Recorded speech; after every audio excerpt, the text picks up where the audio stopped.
लेखा कदली पाचिला कदली खाइबा दबा 7 दिन दबा पाचिला कदली 3टी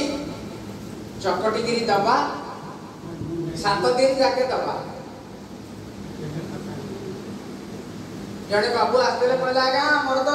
निजे खाइबा को पाऊनु आ गाय को किन दबु कहले तारे गोरु पालन केमति करिवो गोमाता बोली कहूछ निजे खाइबा पाऊनु बोली आमे क्षीर जतले बिकी दउछे खाइकिरी गाय दोइकिन बिकी दउछे कि नाही क्षीर उपकृत होछ कि नाही ता पाई मा पाई जेमति खर्च करिया को हम पछौनु गाय पाई भी हम करिबा केते खर्च बडा कदली गां गळी रे 4 टका 5 टका मिली जिवो गोरसर में 5-6 टका मिलुछे 6 3 18 टका 15-20 टका 3 दिन कहि देले गाय बिकिबो देखो जे कोन से पाचिला कदली सबुतरे पोटासियम अछि भाई कहले कोठु आई भाई आस्ते सुवांडो एठी गोपवन मुख जागा ना कोन ताने सब कोन करती बिजनेस कर जानि चिंती जे पोटास अछि एटा गोटे बड़ खबर अपन माने रखंतु पोटास कमी गले सोडियम पोटासियम रो अनुपात कमी जाए गाय उठा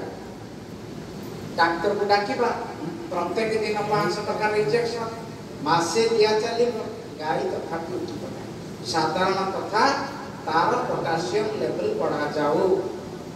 3टी कदली पाचिला कदली दिया जाऊ एपरि कि हमर गाय रे जो बुढ़ी माने अछंती ताकू सचल करेबा बुढ़ा बुढ़ी मान